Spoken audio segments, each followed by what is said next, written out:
You're listening to the Marketing Funnel Show, episode number 19. Today, we're talking about why you want to use Facebook ads to support your sales efforts, but only to the right people.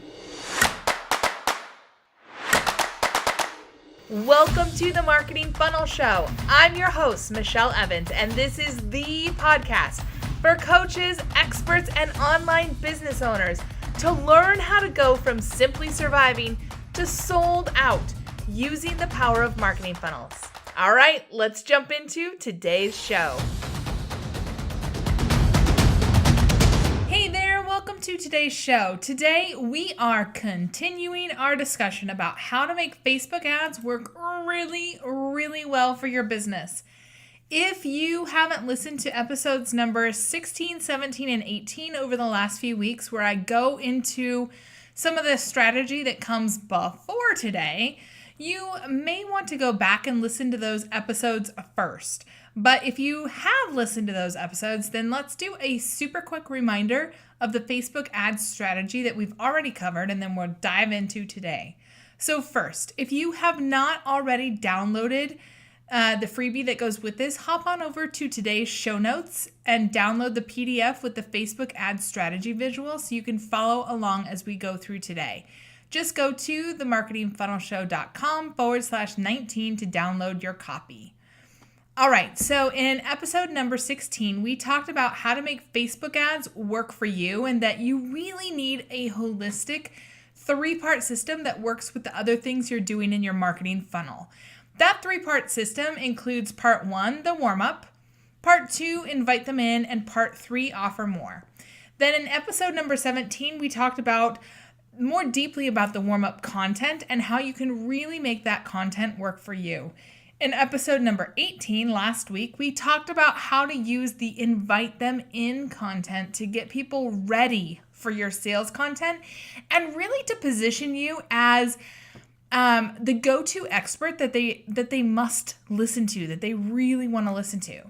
So today, let's talk a bit more about how you can build on that momentum that you've been working on in the previous episodes and what kind of content you want to include in part 3, offer more. First, I just have to tell you, no amount of ad hacks will help you if you don't have a great warmed up audience. It drives me bananas. I see people online all the time promising stupid, crazy things like, I'm going to 10x your Facebook ROI with this headline or video hack. But it's total BS. They're measuring the 10x by reducing your ad cost for the most part. But who cares if your ad cost goes down? What you really care about is, are you achieving your Facebook ad goals? Are people actually opting in? Are the right people actually opting in? Are the people who opt in actually opening the emails that you send? Are they paying attention to the thing that they opted in for? Or are they opting in and ghosting you? Are they showing up for your webinar? Or are they just signing up and forgetting about you? Are they watching that video series that you spent, forever creating? Or again, are they just signing up and, skipping off into the sunset? Because if they're just signing up and forgetting all about you, it's no better than if they didn't sign up in the first place. I hate to be so harsh about it, but when I see these people making these crazy promises and it's based on total baloney and they're just trying to hoodwink you, it drives me bananas. And that's why I really wanted to create this podcast series, because I hate it when I see people getting taken advantage like this. And you may be thinking, well, but Michelle, I'm getting people on my list. And this is harsh and it may be a bit controversial, and that's fine because it's true. Here's why. The whole point of doing that warm-up content, the launch content, the emails, the webinars, the videos, and more, is to actually warm people up. And if they're not warmed up, if they just opt in for your stuff and then skip off into the sunset and you never hear from them again, they won't buy from you. I don't care if you have 10,000 people on your email list. If none of them open your emails, if none of them ever pay attention to you, they are not going to buy. I know, because I had an email list like that. I had to go through and do a very painful purge of thousands of people who literally, like, for 2 years never opened an email from me. And I just finally had to be like, all right, I gotta say goodbye. Like, I can't warm these people. I tried really hard. I tried to warm them up. I tried to woo them. I tried all sorts of things. They just were not interested in me. And it was painful. It was really painful. Like, I'm not even going to tell you. It was more than 4,000 people. It was really hard. And so if they're not warmed up, they're not going to buy. And I'm talking from very personal, very painful experience. Actually, it was probably more than 6,000 people.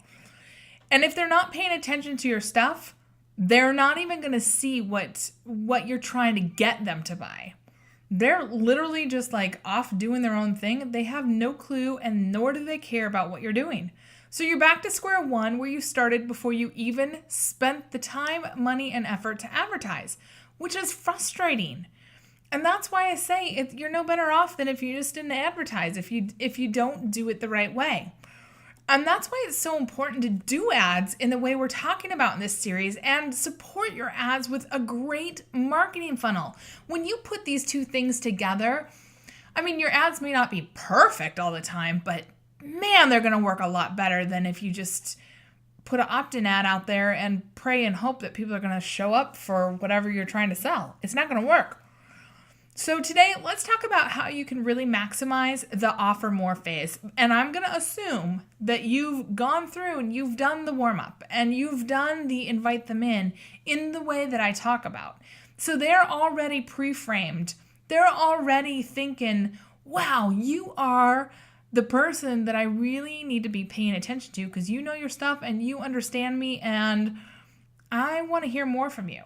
If they're not already thinking that, they're not ready for your offer. So just keep that in mind.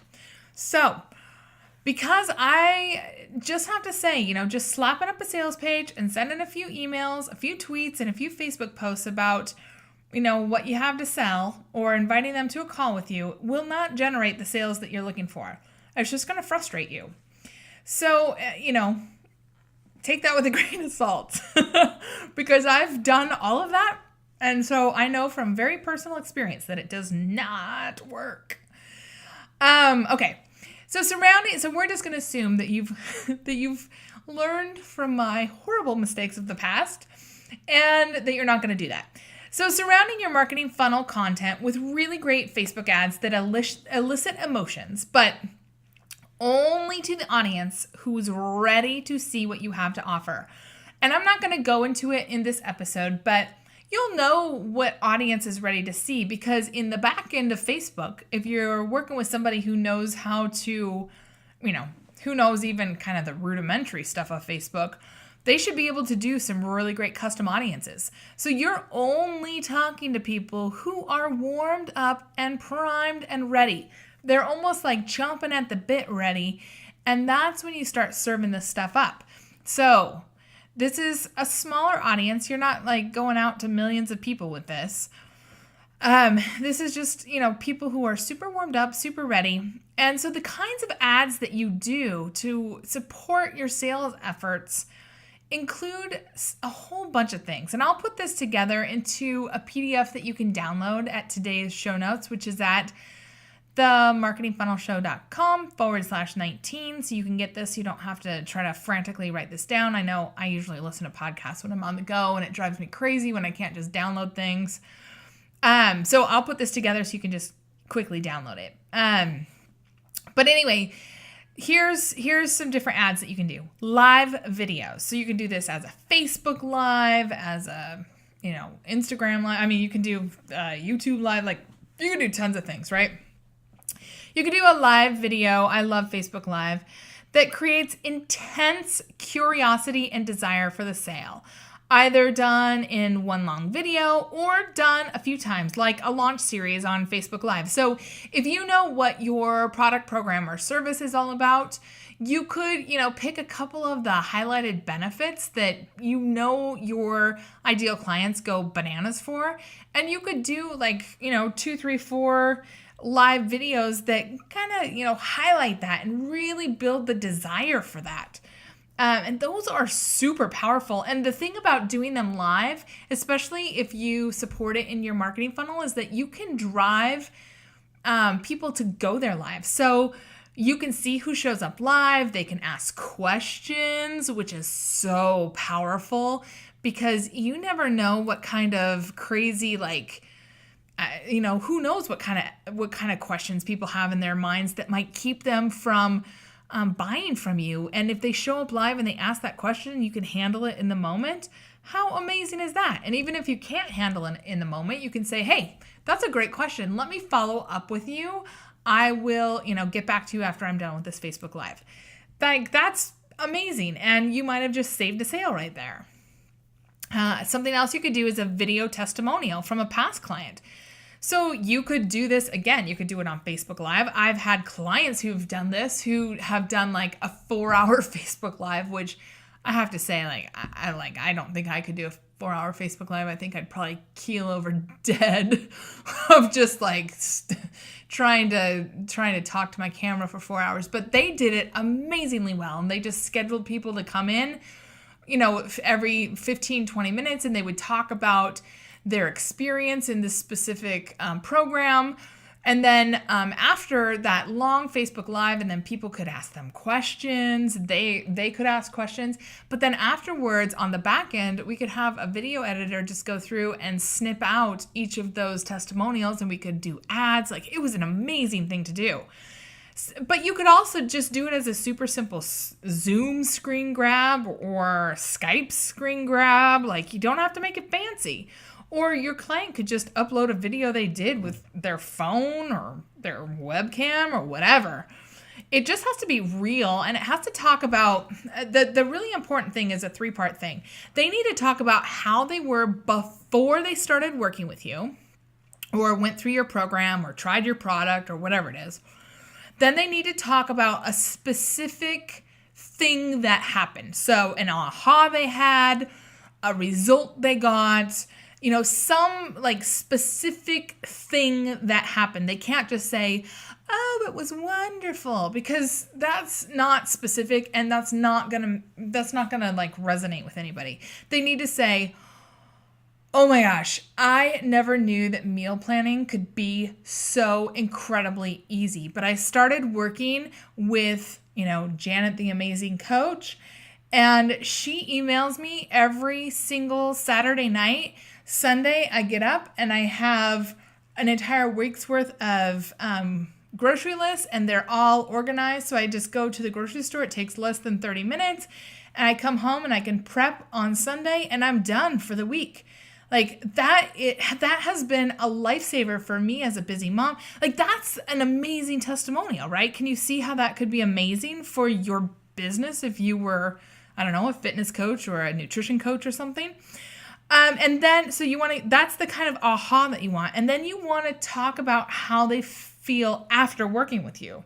So I kind of got into that a little bit as I was giving that off the cuff example. If you can get that, and it doesn't even have to be long. It could be, a minute, 2 minutes. It could be 5 minutes, however long-winded the person wants to be. Those can be the best sales vehicles you can have. And then you can just retarget people. You can have them be live, whatever the client's comfortable with. You could have a case study revealing really incredible results. Now, I do have to caution you, because there are some really, especially in the US, if you're in other countries, there's other rules, but in the United States, there are some specific rules around calling things case studies. So you want to make sure that you have, screen grabs and all that kind of stuff. You want to make sure that you're really careful about the word case study. And I would also caution you to check with an attorney on that one. But if you have that, and especially if you're a consultant, and you have white papers or case studies or something, and you want to go through and really, and your client's okay with it, and you can, talk about the incredible results and maybe showcase some of them, holy smokes, that can be really, really powerful. And it can be powerful for a lot of people too, not just consultants. That just came to mind. You could do a sneak peek of a strategy or a strategy teaser from your offer, and maybe make it only available for a limited amount of time. So you could do maybe a little piece of teaching from whatever it is that you're going to offer, and it's only available for 48 hours or 24 hours or something like that to get people, like, get their adrenaline pumping, get them paying attention to you, right?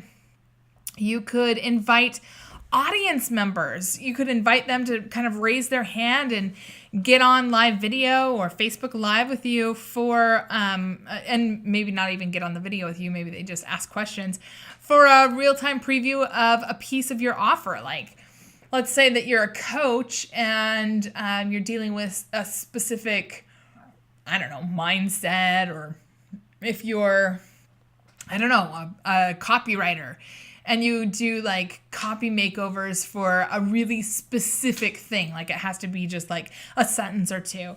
And you can do it in real time so people see how you work. That can be incredibly powerful because people can see, okay, first of all, he or she knows her stuff. But second of all, I've gotten a ton of value and I haven't even done anything yet. I wonder, what will happen when I'm actually in the course. That can be so crazy valuable. Let's see.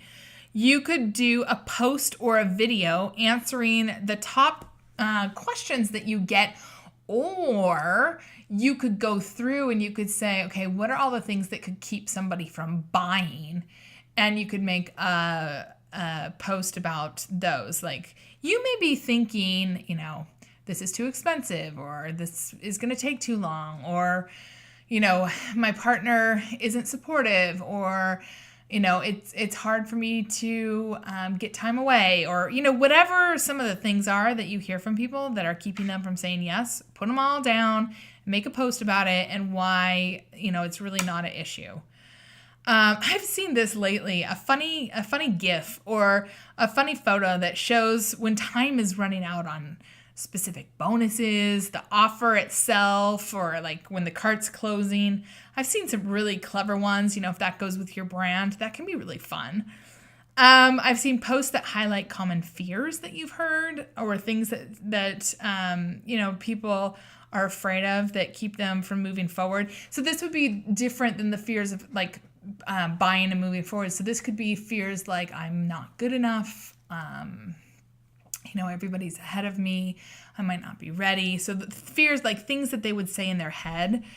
And that, again, I actually think those kind of fears are best handled through client testimonials, especially if they say, before I started working with them, I really felt like I wasn't good enough. I wasn't ready. If they could put those words out there, if they're true for them, boy, that can really, touch a heartstring and give somebody hope that your program or your product or your service can really help them.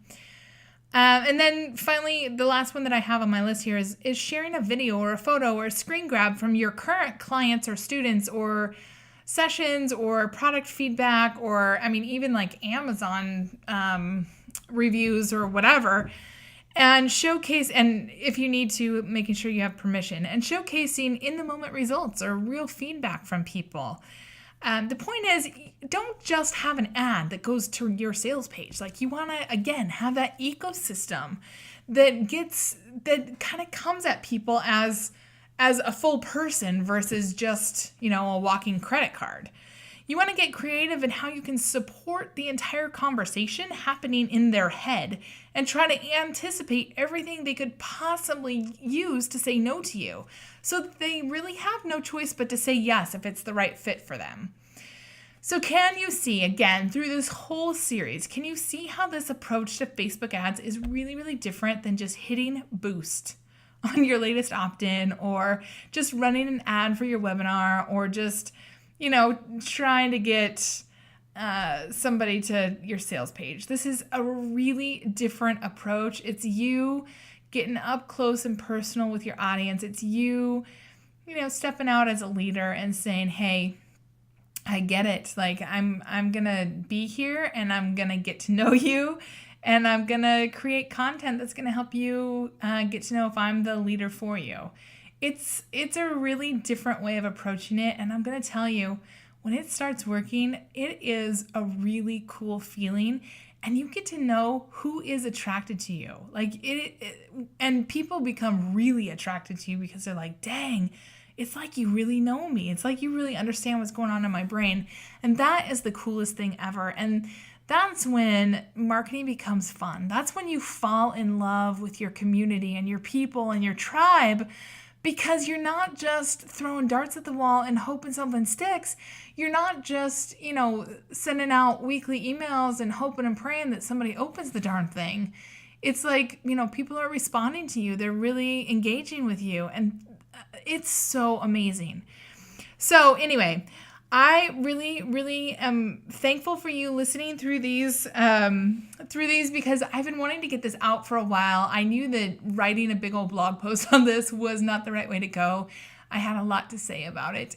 And if you know somebody who's been struggling to, connect with their marketing, or even who's been running Facebook ads and they're just not getting the results that they want, I would just ask you to send them a link to listen to these podcasts, because there are so many people out there who have so many gifts to offer.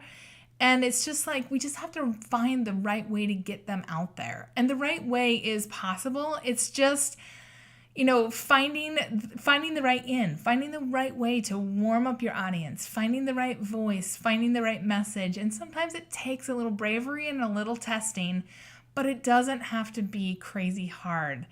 And a marketing funnel will help as well, because it'll catch all those people that come in and really help, boost your efforts so that you do this effort once and then it just keeps working and working and working.